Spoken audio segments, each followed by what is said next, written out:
श्रोताओं, काव्य मंजरी 58 पर आपका हार्दिक अभिनंदन है। कुमार सत्येंद्र का अभिवादन स्वीकार कीजिए। जैसा कि आप जानते हैं, इस मंच से मैं मानस कथा भी सुनाता हूँ, इस पर अपनी रचित कविताएं भी सुनाता हूँ और कभी कभी देश के महत्वपूर्ण मुद्दों पर अपने विचार भी रखता हूँ। आज का जो विषय है वह है कि कोई भी आदमी परिवार का जो मुखिया होता है वह कोई जरूरी नहीं है, वो भी कंपटीशन से कोई परिवार का मुखिया नहीं होता है। वहाँ परिवार का जो पुरोधा होता है, परिवार का जो मुखिया होता है, उसकी एक पहचान रहती है। परिवार में लोग देखता है कि जो सबसे काबिल आदमी है, काबिल आदमी बनने के लिए बहुत ज़्यादा शिक्षा की जरूरत नहीं होती है, तो घर का जो मुखिया बनता है वो कंपटीशन देकर नहीं बनता है, लेकिन उसमें एक चीज देखी जाती है, सबसे बड़ी चीज, वह है त्याग की भावना। परिवार में वही आदमी को परिवार वाले परिवार का मुखिया के रूप में मानना स्वीकार करते हैं जो परिवार में सबसे ज्यादा त्यागी हो। उसी को कहीं भी आप देख लीजिए, किसी परिवार में जो सबसे ज्यादा त्यागी होता है, परिवार का मुखिया लोग उसी को बनाते हैं। अब देखिए, मोदी के केस में देखिए क्या है कि देश प्रधानमंत्री तो बना दिया, यानी देश का मुखिया बना दिया। आप कहते चलते हो विश्व एक परिवार है, वसुधैव कुटुंबकम। तो अगर विश्व एक परिवार है तो भारत भी तो एक परिवार है ना। भारत भी एक परिवार है, उसके मुखिया लोगों ने तुम्हें बना दिया। तब तुम्हें बना दिया तो किस लिए बना दिया? परिवार का जो मुखिया होता है वो झूठ नहीं बोलता है।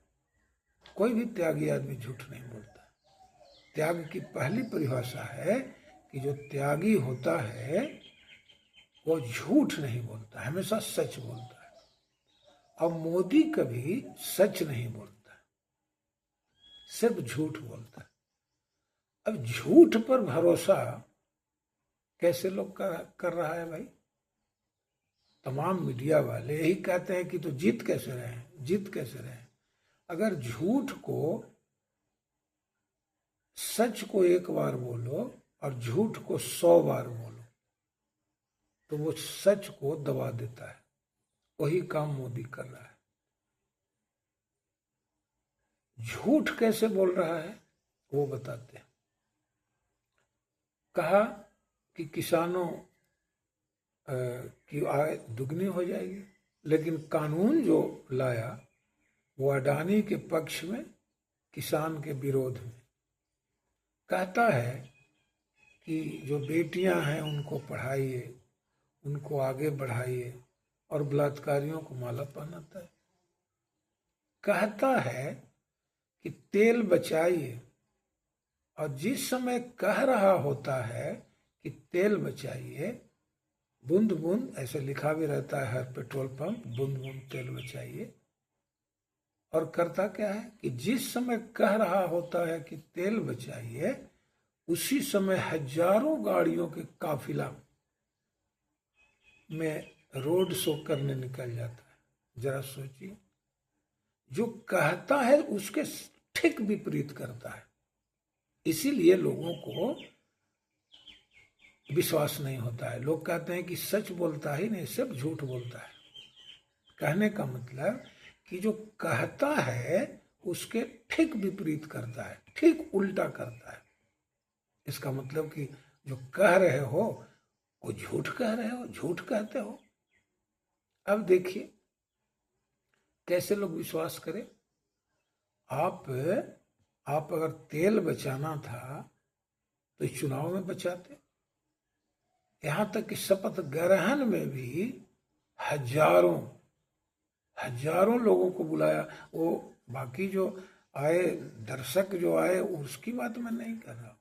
मैं बात कर रहा हूँ जो मंच पर लोग आए, 20-25 मुख्यमंत्री और सैकड़ों सांसद और विधायक, और बताइए ये सब को आने में तेल जला कि नहीं?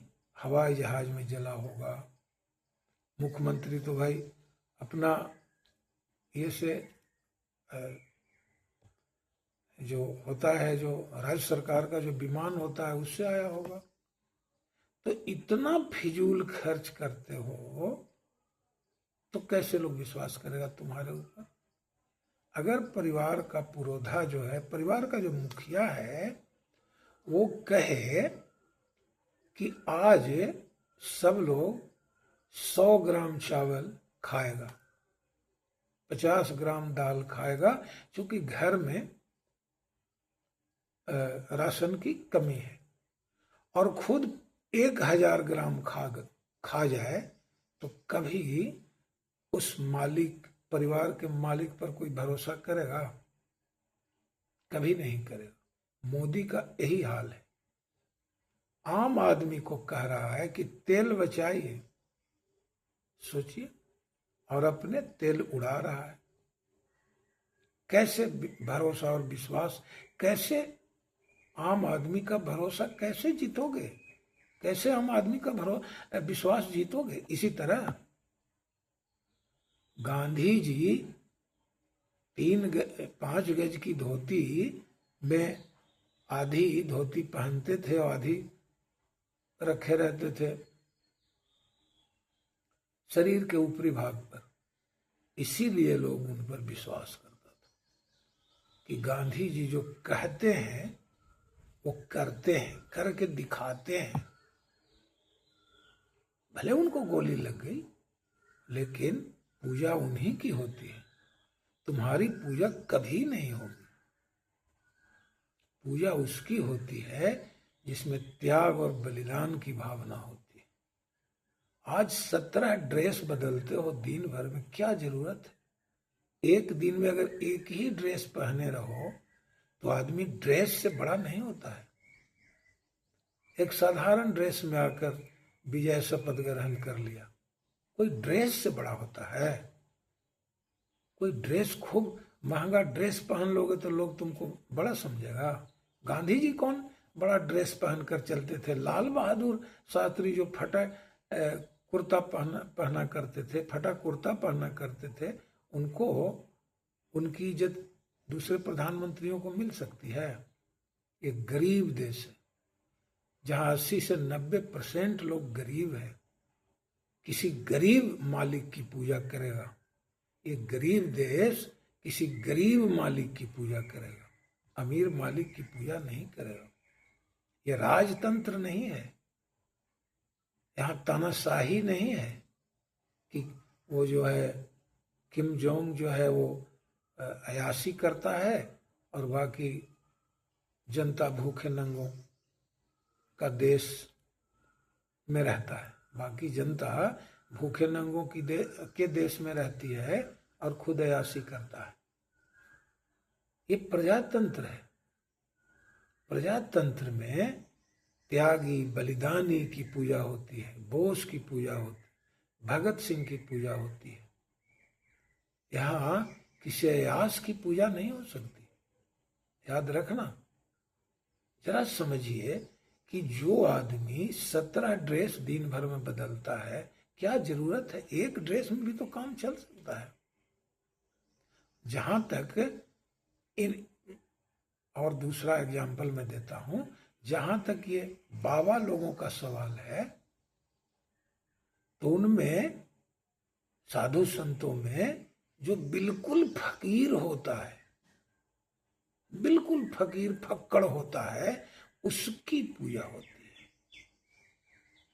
याद रखना, ये बड़े बड़े महंत और बड़े बड़े ये जो तोंदिल बाबा चलता है, संत बना, उसकी कभी पूजा नहीं हो सकती।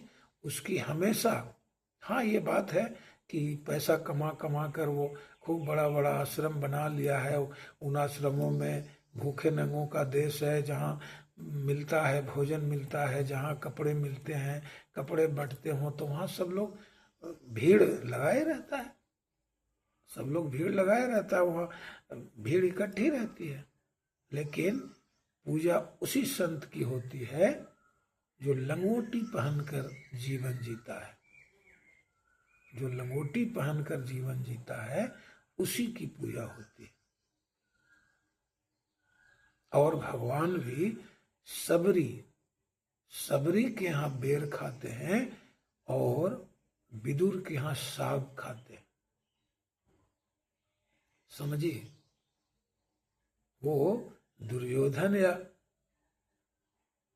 युधिष्ठिर के यहाँ नहीं ठहरे, न पांडवों के यहाँ ठहरे और न कौरवों के यहाँ ठहरे, वो विदुर के यहाँ ठहरे।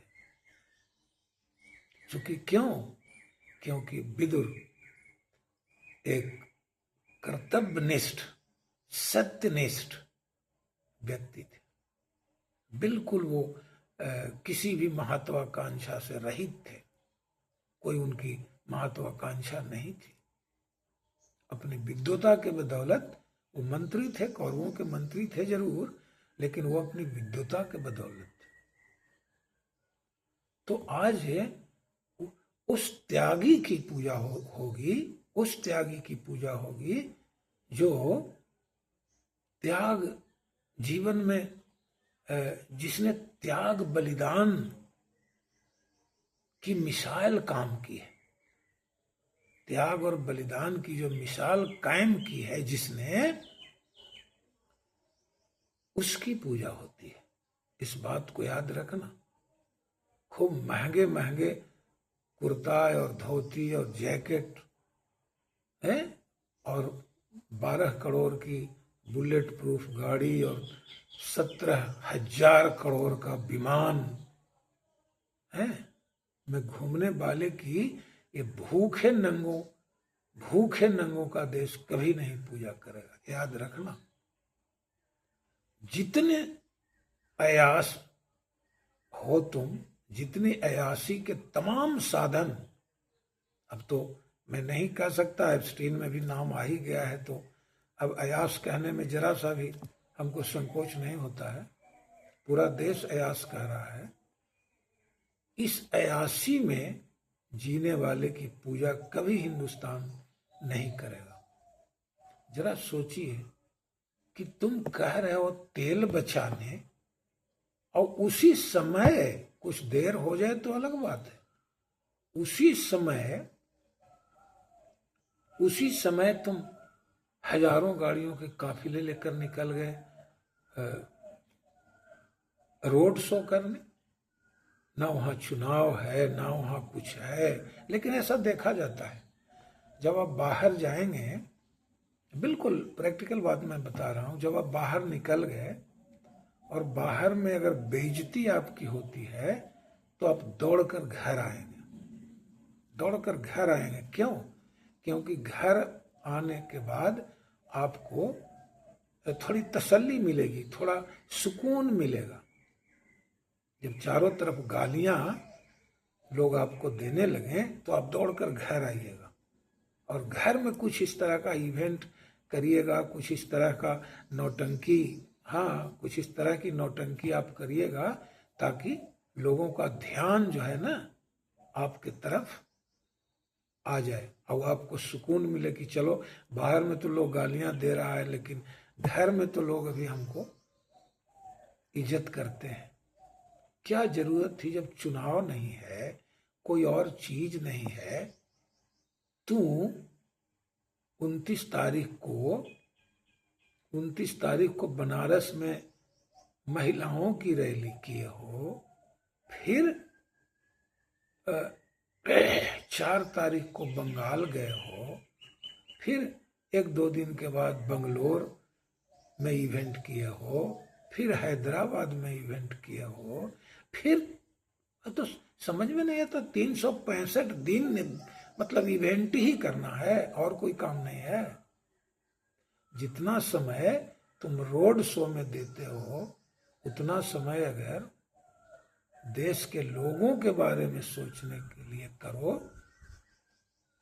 तो वो एक फायदे की चीज है।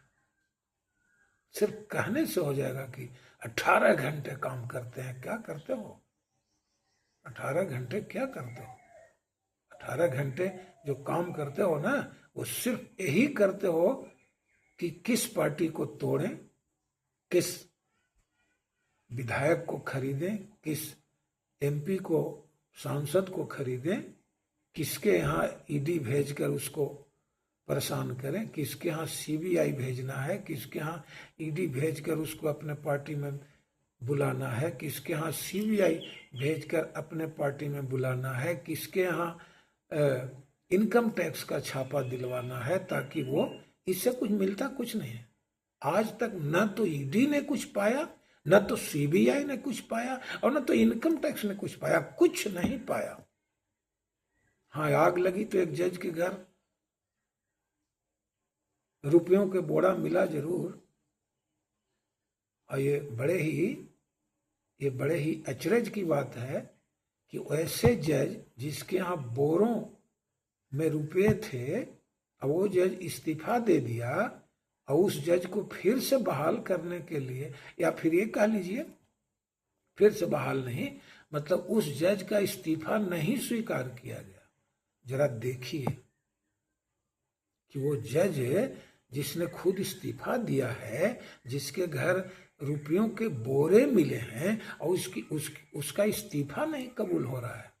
जरा देखिए तो, जरा इस देश का हाल देखिए कि वो नैतिकता के आधार पर इस्तीफा दे रहा है कि हो सकता है मेरे खिलाफ महाभियोग आ जाए संसद में, हो सकता है हमारी बदनामी हो, चलो हम इस्तीफा दे देते। लेकिन राष्ट्रपति जो है, किसके कहने पर इस्तीफा नहीं स्वीकार कर रही है? जरा सोचिए तो, सरकार उसका जज का इस्तीफा नहीं स्वीकार कर रही है। बड़ी अचरज की बात है। इसका मतलब है कि चाहे मतलब उन बोरों के रुपयों का समर्थन करते हो, जिसके यहाँ बोरे में रुपये मिले, और उसका इस्तीफा न स्वीकार कर रहे हो। इसका मतलब है कि तुम बोरों के रुपये वालों का समर्थक हो, भूखे पेट रहने वालों का, या कहिए कि वो निर्वस्त्र तो नहीं कहेंगे, लेकिन वस्त्रहीन कह सकते हैं जिनके, या नंगे बदन कह सकते हैं।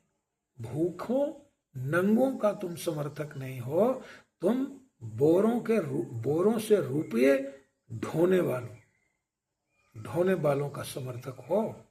खूब बढ़िया से जनता को समझ लेना चाहिए कि जिस जज के यहाँ रुपये मिले हैं बोरों से, ना जाने 100 बोरे थे, 200 बोरे थे, आग लगी तो रुपये जले, और उस जज ने क्या सोचकर, मैं नैतिकता या ये तो मैं नहीं कहूंगा, अब क्या सोचकर उसने इस्तीफा दिया, और उसका इस्तीफा नहीं स्वीकार कर रहे हो? जरा सोचिए। ये देश जानना चाहता है कि वैसे लुटेरे जज का इस्तीफा क्यों नहीं स्वीकार कर रहे हो? उससे भी कोई मिली भगत है? तो आखिर क्यों नहीं विश्वास मोदी के बातों पर करता है? कहता है कहा था न खाने दूंगा न खाऊंगा, लेकिन तमाम जो दूसरी पार्टियों में, जो हम नहीं उनको भ्रष्टाचारी कहेंगे, लेकिन भ्रष्टाचार के आरोप जिन पर लगे, जिनको ईडी सीबीआई से छापा दिलवाया, उन तमाम तथाकथित, मैं नहीं उनको भ्रष्टाचारी कहूंगा, तथा कथित भ्रष्टाचारियों को अपने पार्टी में ले लिया, और वो सब खत्म हो गया, सब भ्रष्टाचार खत्म हो गया। तो इसका मतलब है कि भ्रष्टाचार का भी तुम समर्थक हो, और अगर भ्रष्टाचार का समर्थक हो तो फिर जज का इस्तीफा लेने का सवाल ही नहीं। उस भ्रष्टाचारी जज का इस्तीफा क्यों लोगे? तुम तो भ्रष्टाचारियों का ही समर्थक हो, भ्रष्टाचारियों को ही अपने पार्टी में लिए हो, तो तुम क्यों ये करोगे, इस्तीफा स्वीकार करो? तो मेरे कहने का मतलब है कि मोदी आज तक कुछ भी ऐसा नहीं किया जो उसने कहा, कुछ भी ऐसा नहीं किया।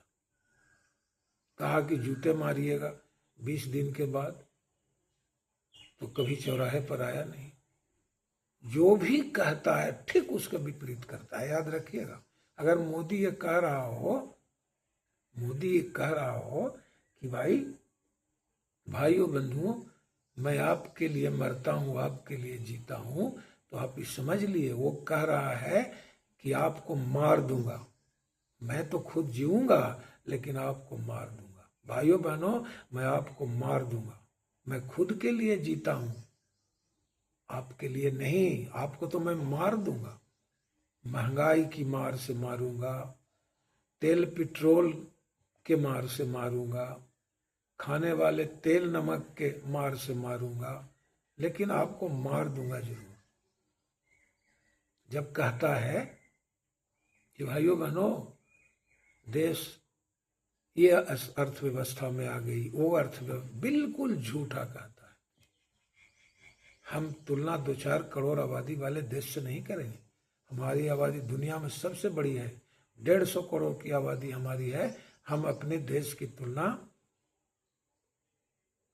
उन छोटे छोटे देशों से नहीं करूंगा जहां 2-4 करोड़ आबादी है। उसकी अर्थव्यवस्था से हम अपनी अर्थव्यवस्था मैं तुलना करूंगा पर कैपिटा इनकम से, कि किस देश का पर कैपिटा यानी हर आदमी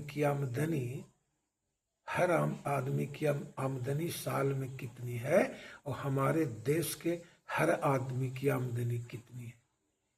बांग्लादेश के प्रति व्यक्ति जो आय है वो हिंदुस्तान के प्रति व्यक्ति आय से ज्यादा है। इसका मतलब हुआ कि बांग्लादेश से भी हम गरीब हैं। कैसे? चौथी अर्थव्यवस्था और 5वीं अर्थव्यवस्था हो गई।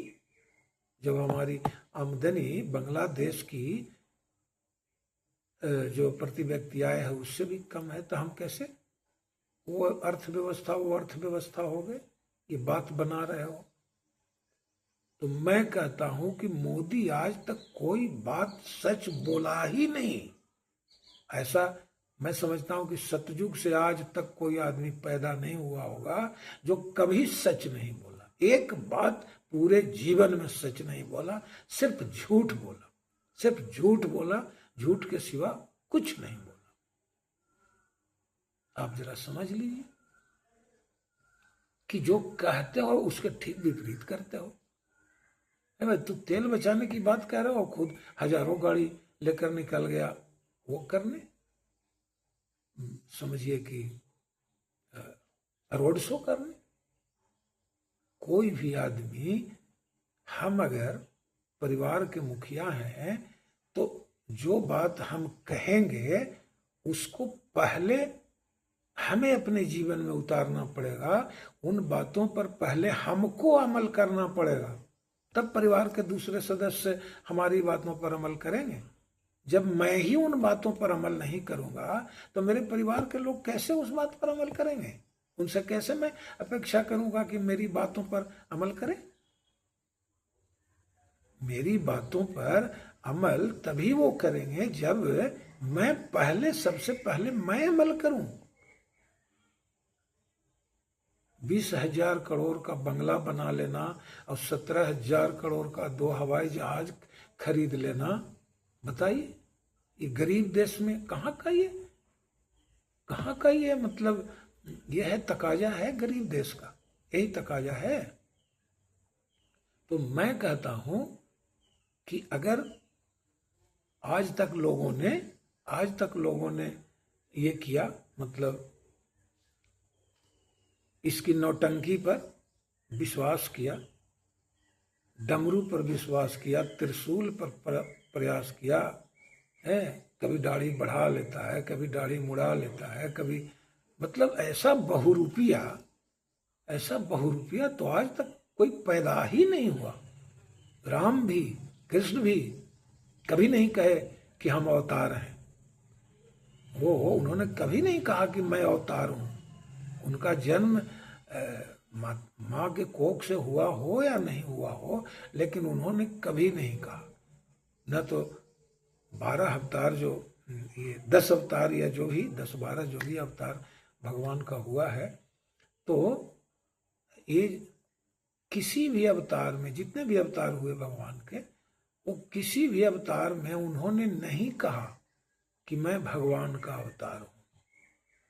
लेकिन मोदी ये पहला आदमी मिला सतयुग से आज तक जिसने कहा कि मैं तो अवतार हूं, खुद कहा कि मैं अवतार हूं, मैं नॉन बायोलॉजिकल हूं।